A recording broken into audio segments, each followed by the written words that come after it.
How to add bitcrusher in Djay. In this video, I'm going to show you how you can use this effect. First of all, open the application.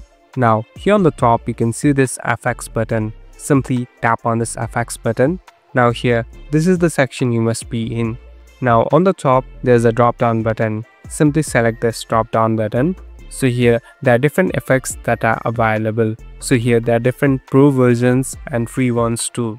So there's a section called bitcrusher. Simply tap on bitcrusher. So it has been enabled.